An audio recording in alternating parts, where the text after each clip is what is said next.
যোজনী কাকে বলে? আমরা জানি কোন একটি পরমাণু অপর একটা পরমাণুর সঙ্গে যৌগ গঠন করার যে শক্তি বা ক্ষমতা তাই তার যোজনী। এটা সহজ, খুব সংক্ষিপ্ত তোমাদের বইয়ের যে সংজ্ঞা সেটা। এছাড়াও আরো অনেকগুলো সংজ্ঞা দেওয়া যায়, যেমন ধাতু সমূহের ক্ষেত্রে তার সর্বশেষ কক্ষপথে যতগুলো ইলেকট্রন ত্যাগ করে তাই তার যোজনী। আবার অধাতুর ক্ষেত্রে তার সর্বশেষ কক্ষপথে যতগুলো ইলেকট্রন গ্রহণ করে তাই তার যোজনী। এছাড়াও যোজনী যখন নির্ণয় করবে এই সংজ্ঞাগুলো কাজে লাগবে, যখন যোজনী মুখস্থ না করে নির্ণয় যখন করবে তখন কাজে লাগবে। অধাতু সমূহের ক্ষেত্রে তার সর্বশেষ কক্ষপথে অরবিটাল সমূহের মধ্যে যতগুলো বেজোর ইলেকট্রন বা অযোগ্য ইলেকট্রন থাকে তাই তার যোজনী নির্দেশ করে। বুঝে গেছে? তো আমরা একে একে জানবো, সর্বোচ্চ যোজনী জানবো।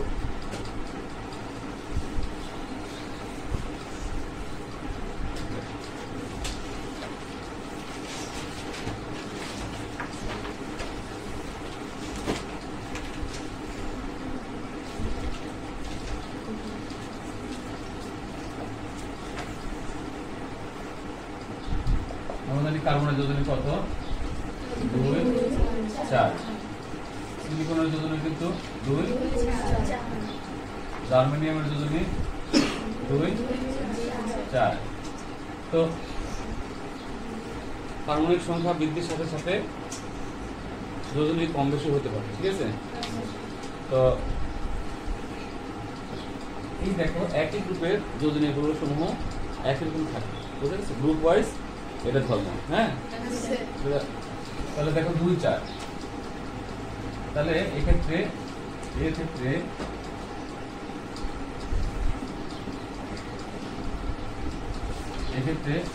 সর্বোচ্চ যোজনী কত?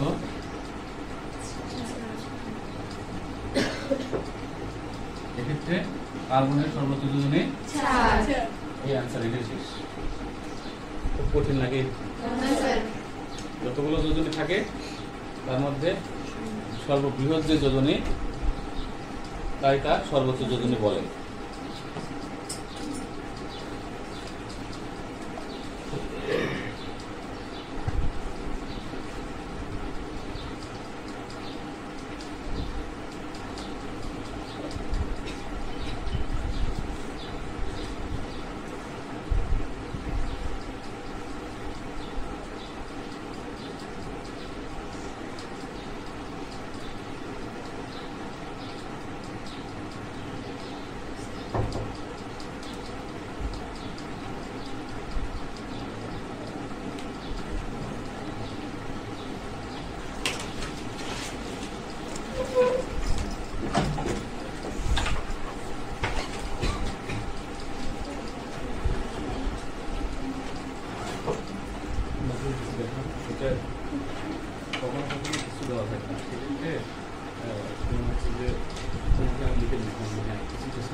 গণিতের ক্ষেত্রে সেটা দেওয়া থাকে, মোটামুটি দেওয়া থাকে। আমি লিখে দিয়েছিলাম তো প্রথমে ব্যাপারটা বুঝি না, পরে আমি ব্যাপারটা বুঝতে পারি আসলে লেখা দিয়েছিলাম আছে একটা বিভিন্ন মান দেওয়া আছে। ঠিক আছে, নেক্সট। তো তাহলে এরপরে কি যোজনী?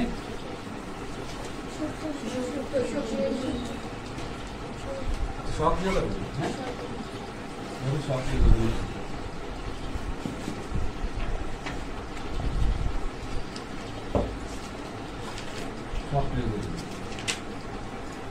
যৌগ গঠন করার সময় কোনো পরমাণু তার যেই যোজনী ব্যবহার করে তাই তার সক্রিয় যোজনী।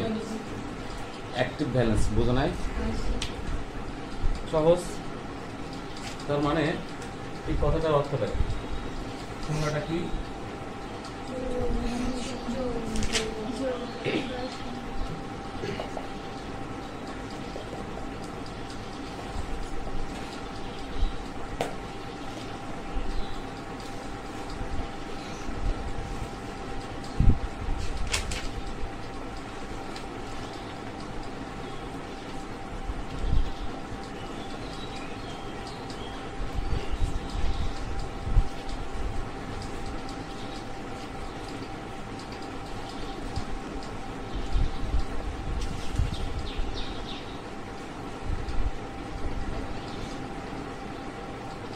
যেমন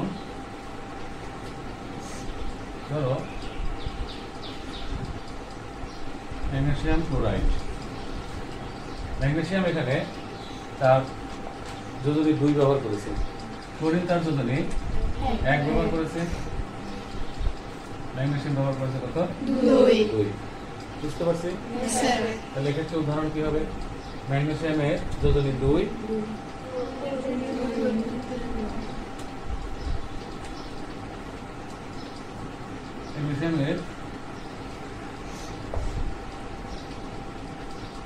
ম্যাগনেসিয়াম ক্লোরাইডে ম্যাগনেসিয়ামের সক্রিয় যোজনী লাগে, সক্রিয় যোজনী 2, ম্যাগনেসিয়াম ক্লোরাইডে ক্লোরিনের সক্রিয় যোজনী 1।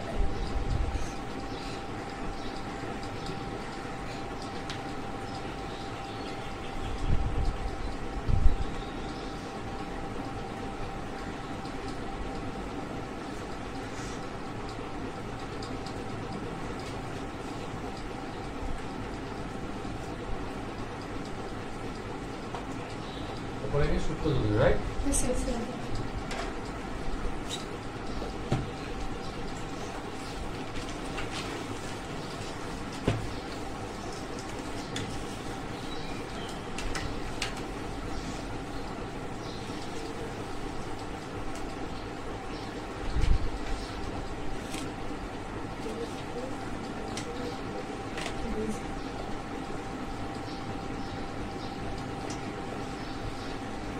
সুপ্ত যোজনী দেখ খুব সহজে আমরা বুঝতে পারি যে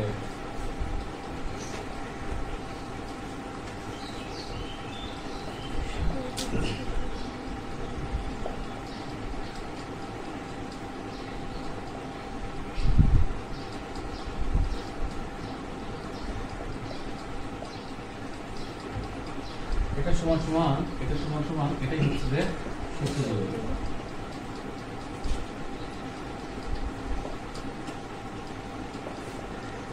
সংজ্ঞাটা এখান থেকে আমরা দিতে পারি যে কোনো একটি যোগে একটি পরমাণুর সর্বোচ্চ যোজনী এবং ওই যোগে তার ব্যবহৃত সক্রিয় যোজনী যদি বিয়োগ করা হয় সেখানে তার সুপ্ত যোজনী পাওয়া যায়। বুঝছো? আমরা এখান থেকে দেখি উদাহরণ হিসেবে আমরা কি দেখি, ধরো কার্বন ডাই অক্সাইড, এখানে কার্বন ডাই অক্সাইডের সুপ্ত যোজনী কত? এখানে কার্বন ডাই অক্সাইডের সুপ্ত যোজনী কত? এমসিকিউতে আসে, 1-2 নম্বরেও আসে। হ্যাঁ, 2 নম্বরে প্রশ্ন আসে, কখন এগুলো আসবে। তো তাহলে আমরা কার্বনেরটা বের করতে পারি। আমরা জানি, আমরা কি জানি বলতো, কার্বনের সর্বোচ্চ যোজনী কত? 4। ঠিক আছে? আর এখানে কত ব্যবহার করছে ছেড়ে দিই, যৌগে কত 2 ব্যবহার করেছে এখানে।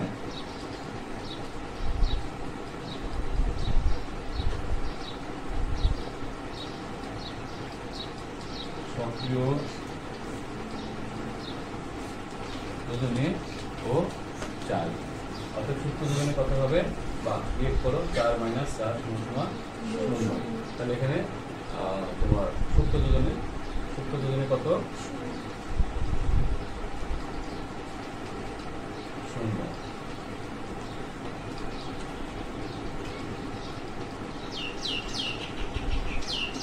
কি বললো? এখানে কার্বন ডাই অক্সাইড 2 ব্যবহার করেছে, এখানে কার্বন ডাই অক্সাইডে 4 ব্যবহার করেছে, কিন্তু অক্সিজেন যোজনী 2, সেটা এখানে দেওয়ার পরে কমন সংখ্যার ভিতরে দিয়ে ভাগ দিলে 2 কাটা, এখানে 2 × 4, এই 2টা থেকে যাবে। বুঝা গেছে নাকি? এগুলো বহুবার বলা হয়েছে, বহুবার।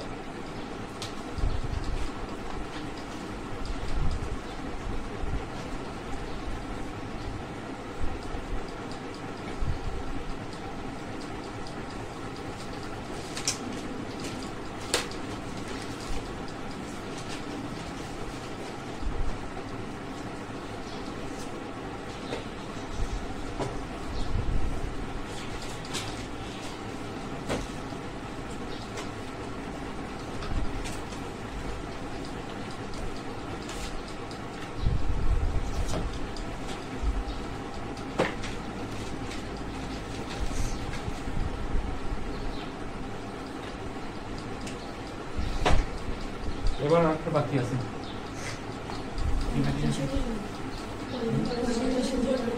খুবই হয়েছে আর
দেখো পরিবর্তনশীল যোজনী বুঝতে কোনো বাকি নাই না, একাধিক যোজনী থাকলে তখন তাদেরকে কি বলা হয় একত্রে?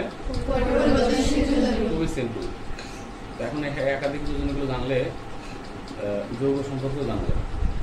যেই পরমাণুর যোজনী যত বেশি হয় তার যৌগ গঠন করার ক্ষমতাও তত বেশি থাকে, বেশি বেশি থাকে।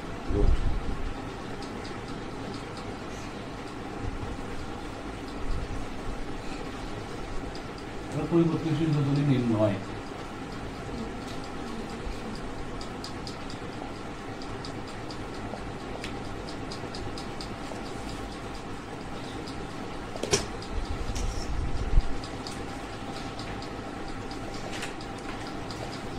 যদি বলা হয় ক্লোরিনের পরিবর্তন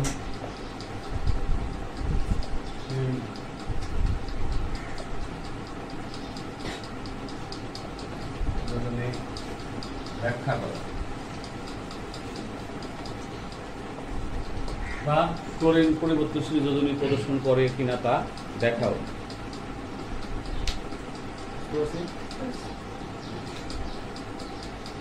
কিংবা এখানে সালফার দিল, সালফার পরিবর্তনশীল যোজনী প্রদর্শন করে তা ব্যাখ্যা করে। অথবা কার্বন বললো যে কার্বন তার পরিবর্তনশীল যোজনী ব্যাখ্যা করে। এই প্রশ্নগুলো 3 নম্বর হয়ে থাকে বা 4 নম্বরেও দিয়ে থাকে অনেক সময়। ঠিক আছে,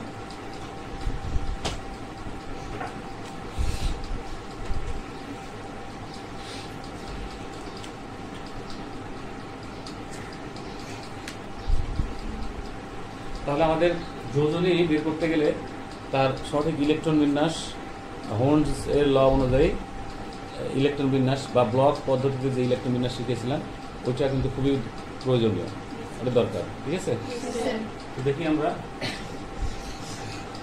ক্লোরিন 17 1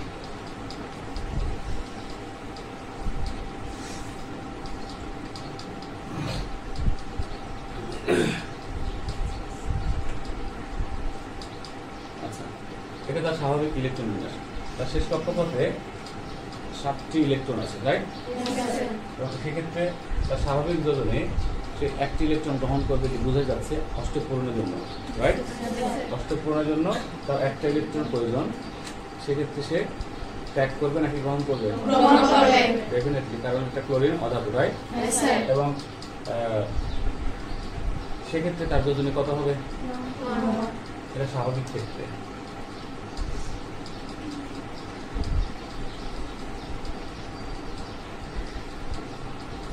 স্বাভাবিকে যোজনী কত?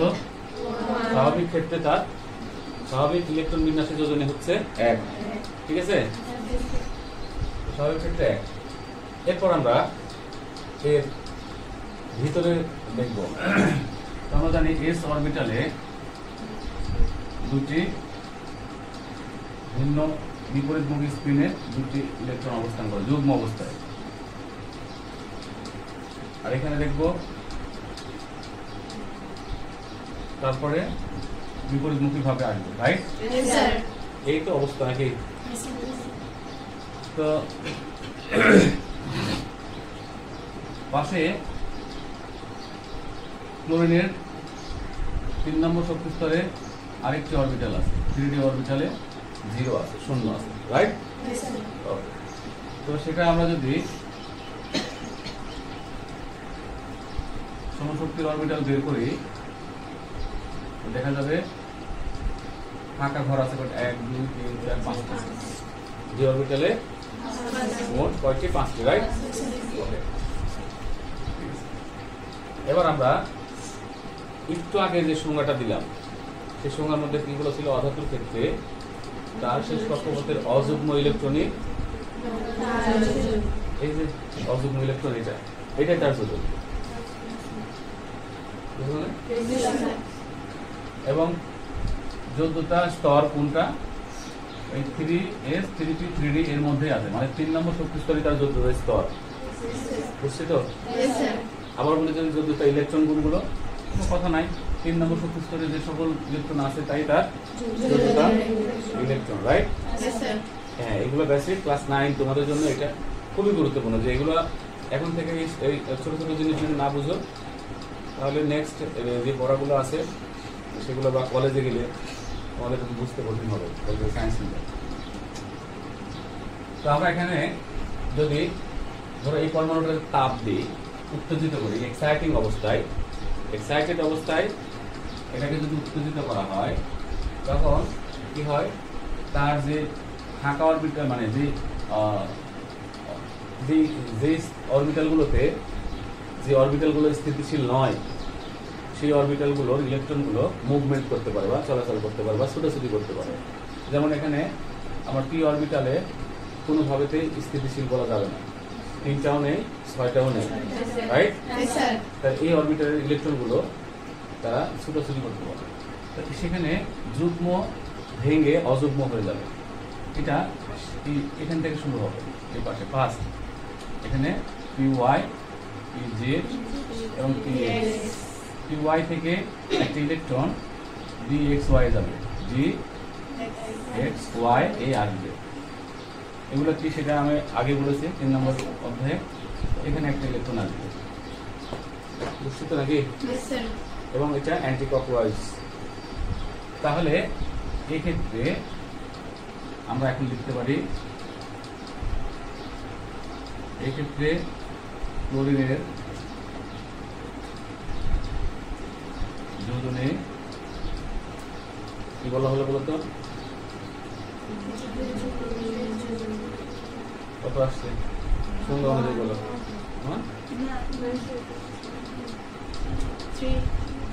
এটা হচ্ছে 3D। যতগুলো অযুগ্ম ইলেকট্রন বা বেজোর ইলেকট্রন আছে তাই তার এই ক্ষেত্রে 3D।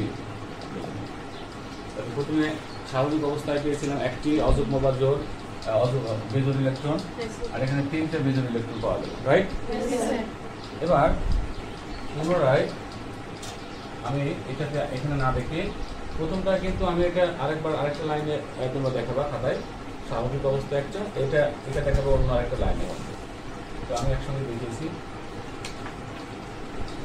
আমরা এখান থেকে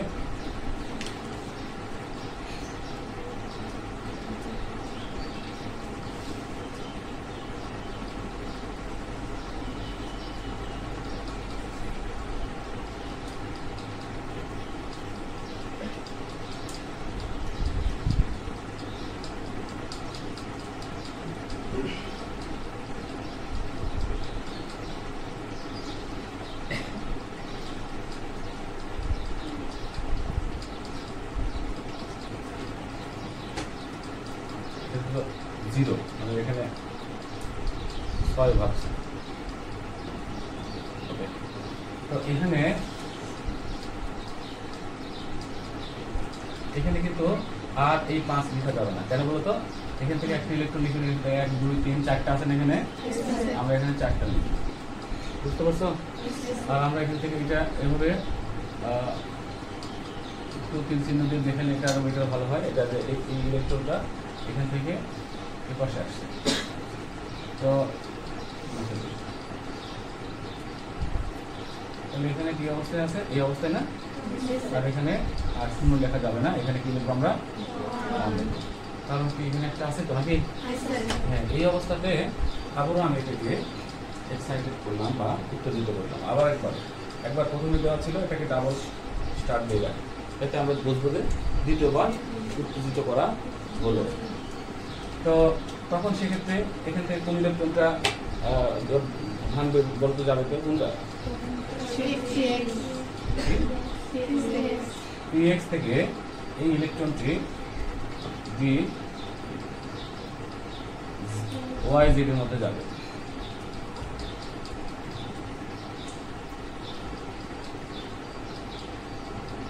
বুঝতে লাগে? তাহলে এক্ষেত্রে ক্লোরিনের যোজনী কত হলো তোমরা বলো? এক্ষেত্রে যোজনী 5। এবার তো এখানে হয় না, এবার মুছে দিতে হয়। ঠিক আছে, এটা উপরে দিয়ে আমরা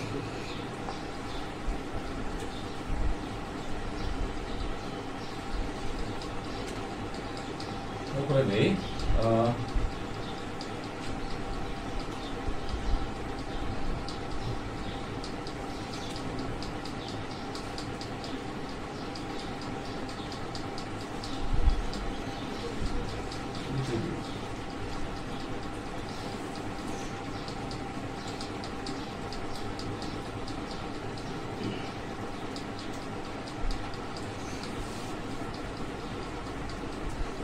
আমরা এখানে 3 দিই, আর 3 দিতে আমরা এখন দিব হচ্ছে,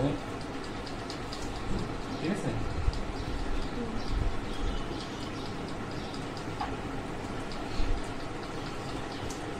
এবার আমরা এস অরবিটালটাকে এটাকে সহ আমরা দেখব।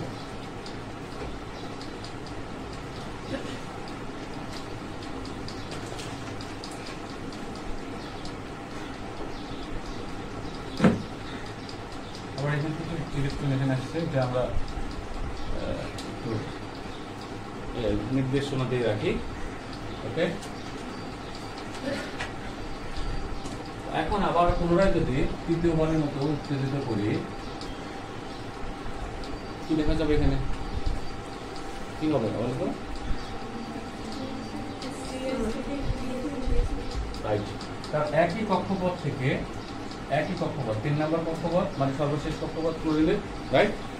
একই কক্ষপথের মধ্যে লাইক এই যে এটা তোমার হচ্ছে গ্রাউন্ড ফ্লোর, এই ফ্লোর থেকে আমি এই পাশ থেকে ওই পাশে, ওই পাশ থেকে ওই পাশে যেতে পারি, এরকম। ঠিক আছে, 3 নম্বর 3S 3D সবই একই ফ্লোর, ঠিক আছে, একই কক্ষপথ। তো সেক্ষেত্রে এটা যেতেই পারে, ঠিক আছে? তো আমরা এখান থেকে এটা দেখাতে পারি যে এটা যাবে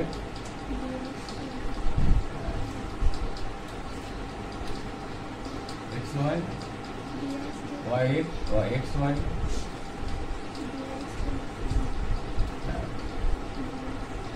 YZ এবং ZX। তো এখানে আমরা একটা ইলেকট্রন দিই। এখন বলো তো কয়টা অযুগ্ম ইলেকট্রন হলো? 7টা। তাহলে এক্ষেত্রে তার যোজনী হলো 7।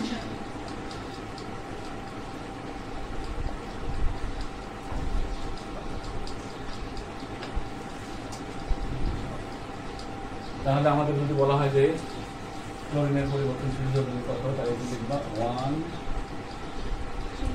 3 7।